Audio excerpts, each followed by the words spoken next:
우리는 금수저나 흙수저 이런 이야기를 참 많이 들었습니다. 그런데 요즘에 신조어가 있다고 합니다. 다이아몬드 수저. 깨지지 않는 재력과 권력을 소유함으로 어떤 범죄, 죄악을 저질러도 타격을 받지 않는 그런 모습을 이야기합니다. 반면 모래수저라는 말도 새로 나왔다고 합니다. 손에 쥐어지지 않는 모래처럼 진짜 전심전력해서 근면 성실하게 일하고 모아도 아무것도 손에 남지 않는 그런 모습을 이야기합니다. 이러한 수저론이 말하고 있는 것은 그 사람의 지닌 뒷배경입니다. 배경이 다른 사람은 그 가치관도 다르고 사람을 대하는 모습도 다르고 표정도 눈빛도 모든 것이 달라서 믿는 구석이 있기에 당당하다는 것이죠. 여러분은 어떤 뒷배경을 가지고 계십니까? 저의 아버지는 누구일까요? 저의 아버지는 하나님 아버지입니다. 우리 모두 하나님을 아버지로 고백하고 있죠. 그래서 저는 이렇게 말하고 싶습니다. 우리는 갓수저입니다.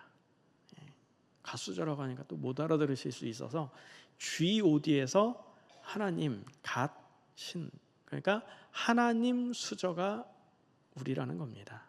하나님이 우리의 뒷배경으로 계시기 때문에 우리는 이 땅 가운데 살아갈 때 무엇에도 흔들릴 필요 없고 또 두려울 필요 없이 하나님을 믿고 당당하게, 당차게, 힘차게 살아갈 수 있는 우리가 되길 축복합니다. 오늘 말씀은 바울 사도의 변론으로 시작합니다.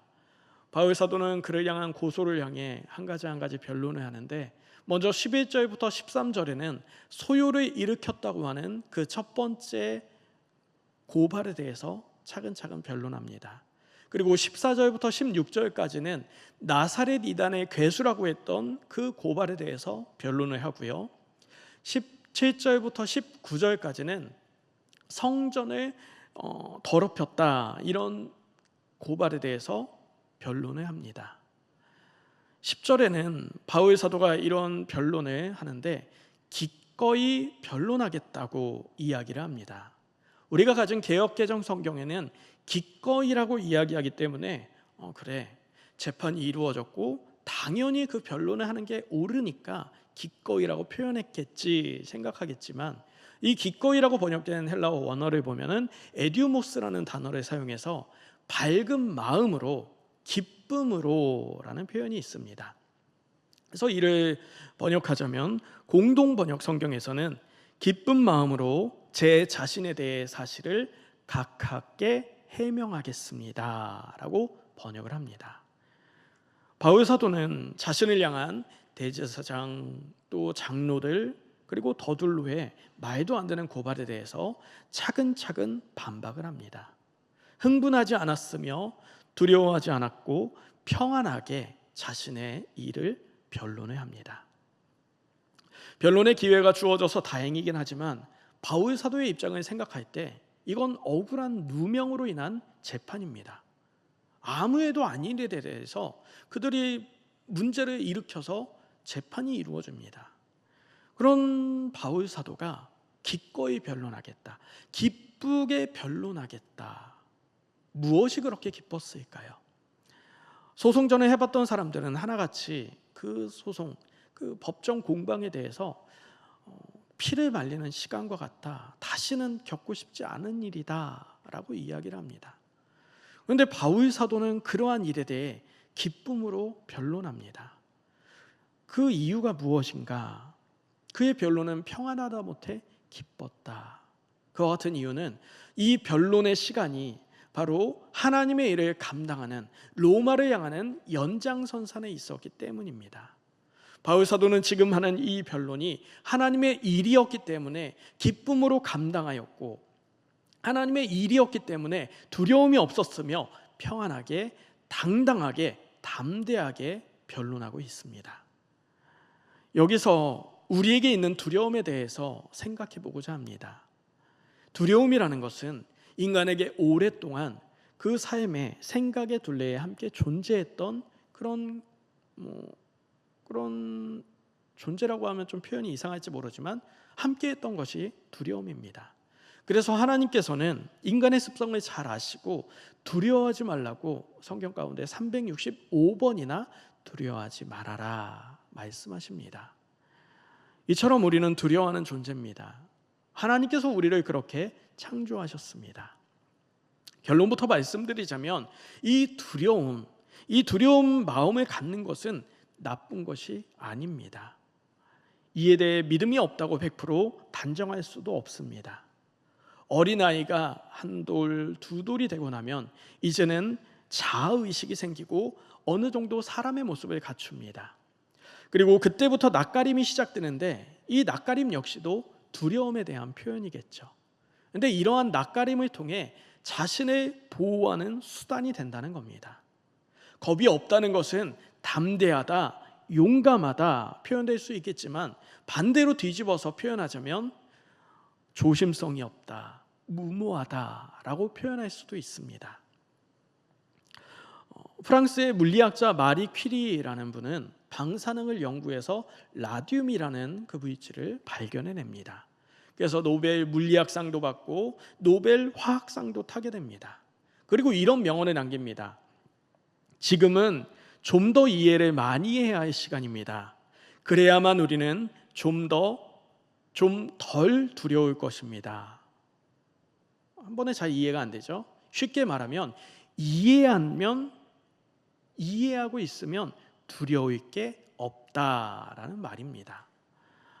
그녀는 이렇게 두려움 없이 연구에 매진하다가 자신이 연구하던 방사능에 너무 많이 노출되어서 결국에 백혈병으로 죽게 됩니다. 어떤 사람은 새로운 사업을 시작한다 생각해 볼 때 어떤 분들은 굉장히 용기가 충천해서 자신이 있습니다. 그래서 투자도 많이 받고 직원도 많이 채용합니다. 그만큼 리스크도 커지겠죠.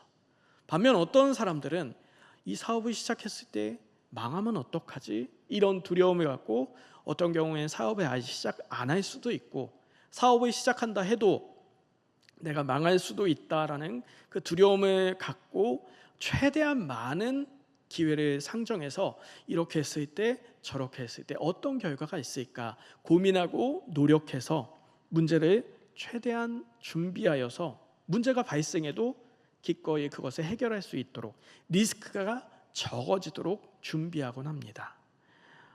우리는 두려워하는 존재라는 것입니다. 그리고 이 두려움은 단순히 나쁜 게 아니라 이 두려움을 통해 때론 보호를 받을 수도 있다는 것이죠.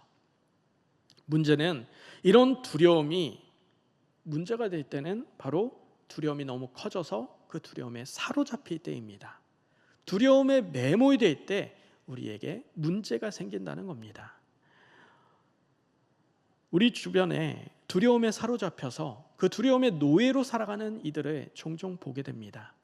이를테면 취업을 못한 자신이 두려워서 아무것도 도전하지 못하는 경우, 때론 연인에게 너무 빠져들어서 자신이 떠나갈까 봐 너무 두려워서 그에게 노예처럼 살아가는 모습들, 때론 자녀가 될 수 있겠고 돈이 될 수 있겠고 때론 나의 잘못된 모습을 알고 있는 그 사람이 두려움의 대상이 되어서 그에게 노예로 되어 끌려가는 모습들, 그게 무엇이든 누구든 두려움에 사로잡히면 그것의 노예가 된다는 겁니다.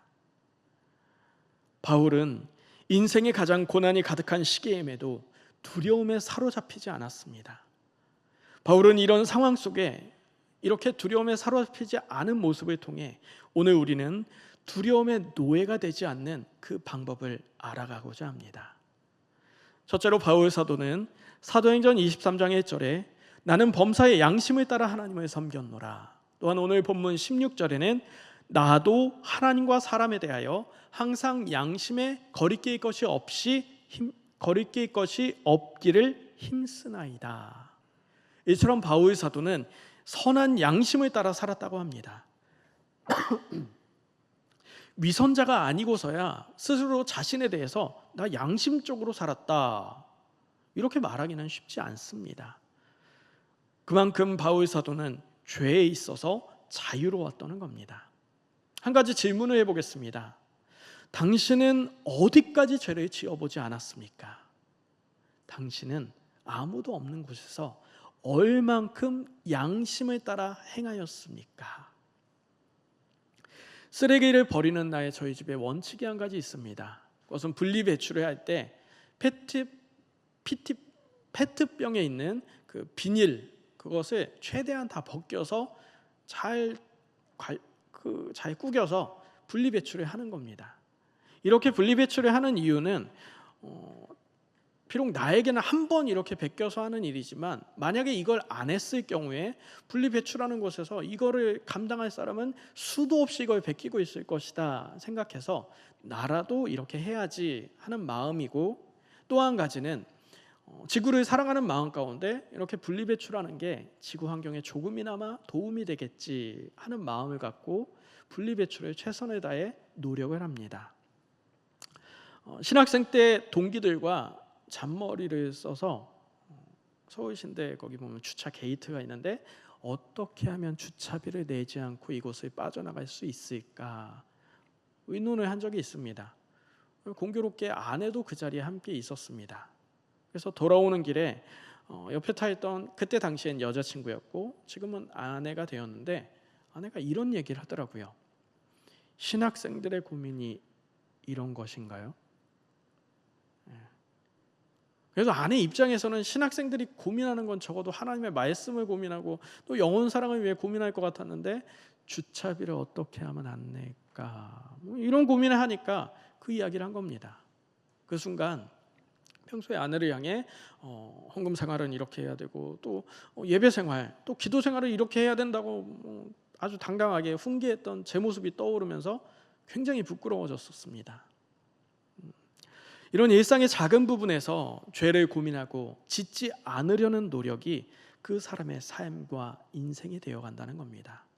바울 사도는 양심을 따라 그 삶 속에 죄를 짓지 않으며 양심을 따라 살았고 그것을 고백하고 있습니다.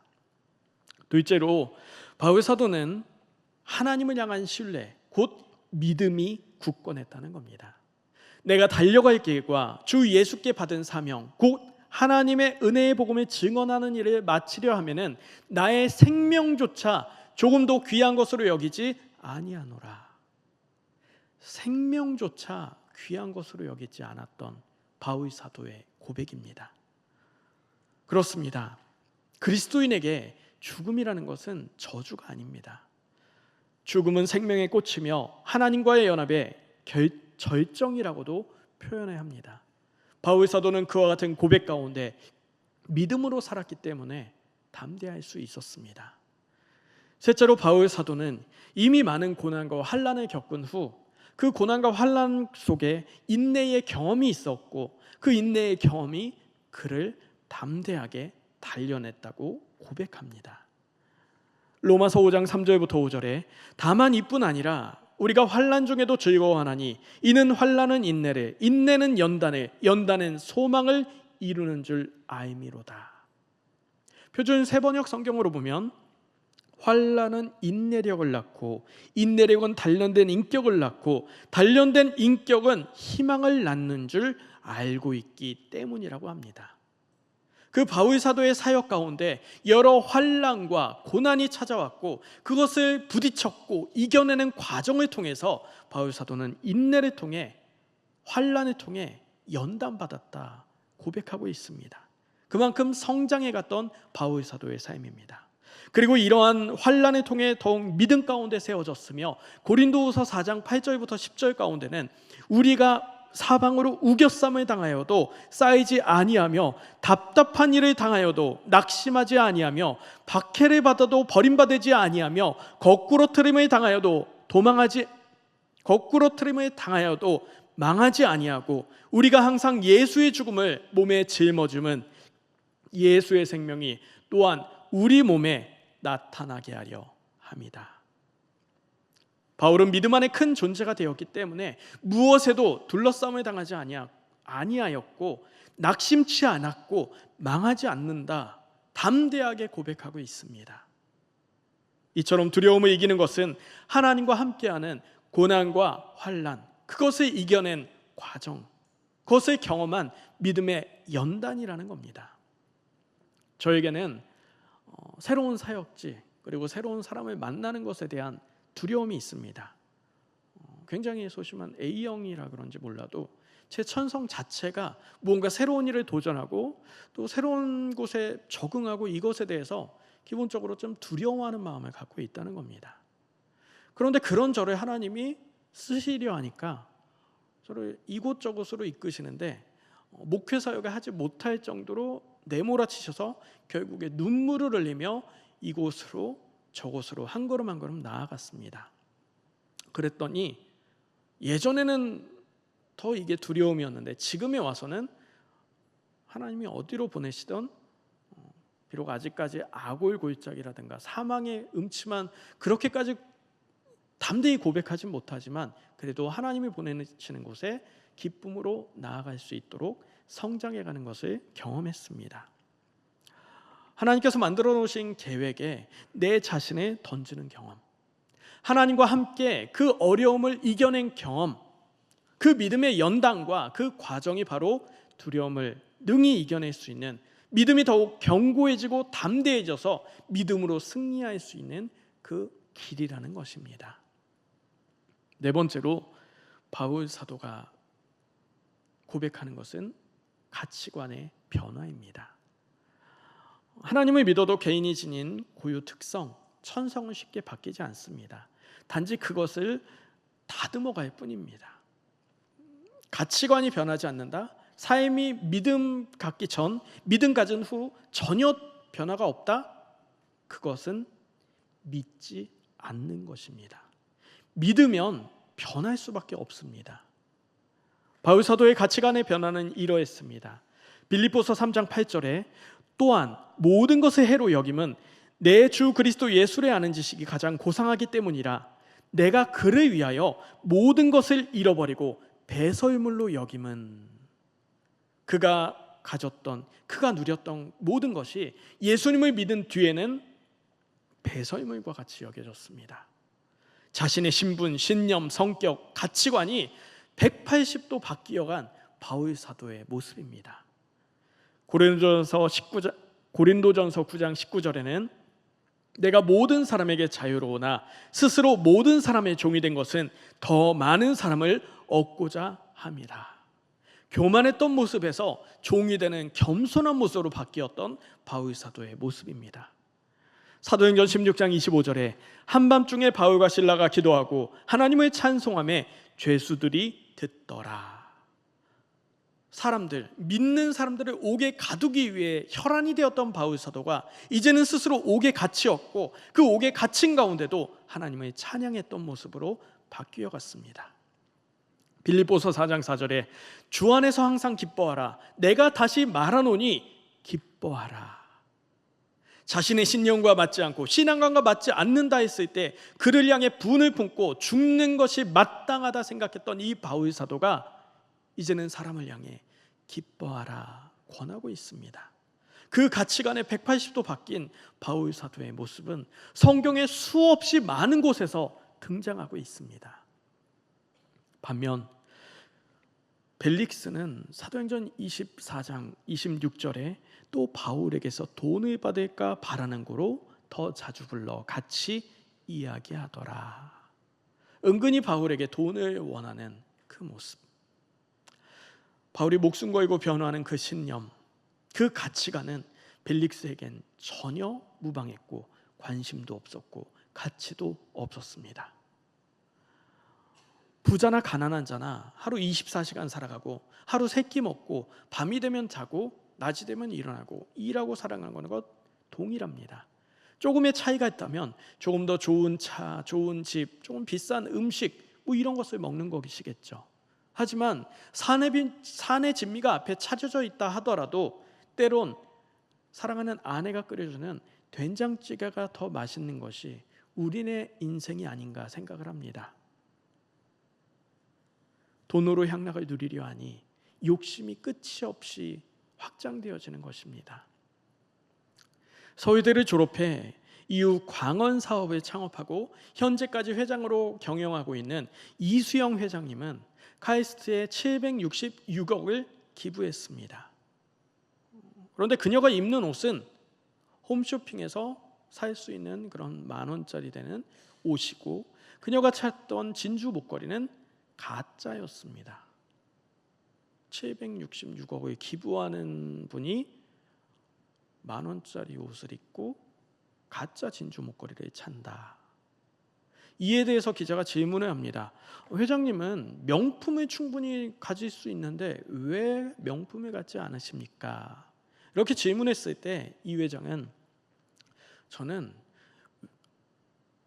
이 돈이 외국으로 나가는 것, 그러니까 거의 명품은 외국 브랜드잖아요. 누이 뭐 이런 거, 뭐 샤 뭐 이런 것들이 외국 브랜드니까 이 돈이 외국으로 반출되는 것을 원치 않습니다. 그리고 저에게 가장 소중한 것은 시간인데, 그 시간을 명품 고르는데 백화점 찾아가서 이거 할까 저거 할까 이렇게 사용하고 싶지 않기 때문에 그런 것에 신경 쓰고 싶지 않아서 명품을 갖지 않습니다 라고 이야기하는 인터뷰를 봤습니다. 우리가 하나님과 동행하며 살아가는 그 삶, 진정 소중하고 가치 있는 것이 무엇인지 안다면 아무 것에도 두려워할 필요 없고, 의기소침할 필요 없고, 낙심할 필요 없고, 좌절할 필요 없습니다. 사람은 아주 높은 산에 올라갔을 때 내가 그동안 왜 이렇게 살았지? 그런 마음이 든다고 합니다. 그 거대한 자연의 건강한 앞에서 작은 자신을 발견하고, 또 그보다 더 작은 자신의 마음을 발견하기 때문에 내가 그동안 무엇 때문에 이렇게 아둥바둥 살았는가, 무엇을 위해 살았는가 이야기한다고 합니다. 우리 하나님의 크기, 우리의 뒷 배경이 되는 하나님의 크기는 어떠할까요? 창조물은 창조주보다 작을 수밖에 없습니다. 그래서 하나님에 대해서 생각해 봤을 때 어떤 게 적합할까 고민하는 가운데 사도행전 17장 24절에 우주와 그 가운데 있는 만물을 지으신 하나님께서는 천지의 주제시니라는 말씀을 보고, 아, 우주구나 라는 생각을 가졌습니다. 하나님의 크기는 가늠해 볼 수 없지만 우주의 크기는 요즘에 천체 물리학자들에 의해서 많이들 이야기가 나오고 있습니다. 이 우주의 크기에 대해서 강연을 들은 적이 있는데, 이를테면 우리 지구에서 별들까지의 거리가 어느 정도 되냐 이런 이야기를 했는데, 이 세상에서 가장 빠른 속도는 빛의 속도, 광속이라고 합니다. 이 광속이 어느 정도의 속도냐? 지구에서 달까지 가는데 1초면 된다고 합니다. 1초. 태양까지는 얼마나 걸리냐? 약 10분이면 태양까지 간다고 합니다. 왜냐하면 태양계, 수금지와 목토천해 이 행성들이 있는 태양계를 벗어나는 데는 어느 정도의 시간이 걸리냐? 약 12시간이면, 반나절이면 태양계를 벗어날 수 있는 시간이, 벗어날 수 있는 속도가 광속이라고 합니다. 우리가 타는 비행기를 타고 태양계를 벗어나려면 1000년의 시간이 걸린다고 합니다. 엄청난 속도가 바로 광속이라는 것이죠. 그러면 우리 눈에 보이는 밤하늘에 반짝반짝 빛나는 별들까지는 어느 정도의 시간이 걸리느냐? 광속, 이 엄청나게 빠른 속도로도 수백 년에서 수천 년까지 걸리는 게 별들까지 이르는 시간이라고 합니다. 이를테면 안드로메다 은하까지, 지구에서 그 안드로메다 은하까지 가는 그 시간은 260만 년의 시간이 광속으로 달려가야지 이른다고 합니다.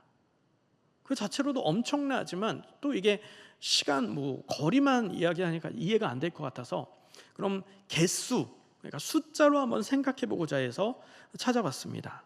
그랬더니 이 우리가 흔히 듣는 안드로메다 성운, 안드로메다 은하 이런 게 있는데, 성운보다 더 큰 게 은하라는 개념입니다.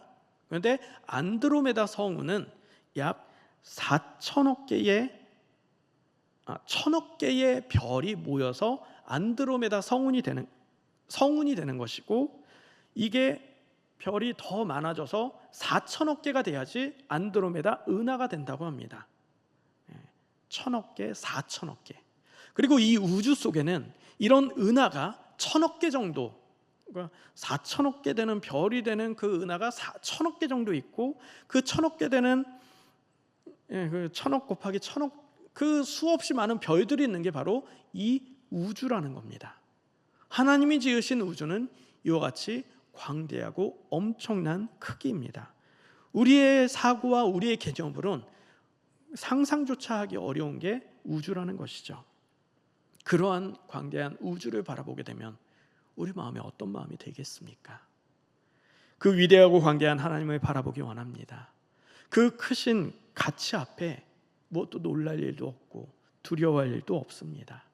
그 하나님의 은혜 가운데 오늘 하루도 주님 안에 평안히 기쁨으로 살아갈 수 있는 저와 여러분 되길 주님의 이름으로 축복합니다. 이 시간 말씀을 기억하며 기도하도록 하겠습니다. 광대하신 하나님께서 우리를 돌보심을 기억하며 두려움보다 하나님의 크심을 기억하여 믿음 안에 살게 해달라고 이 시간 주님의 이름 한번 부르고 동성으로 기도하도록 하겠습니다.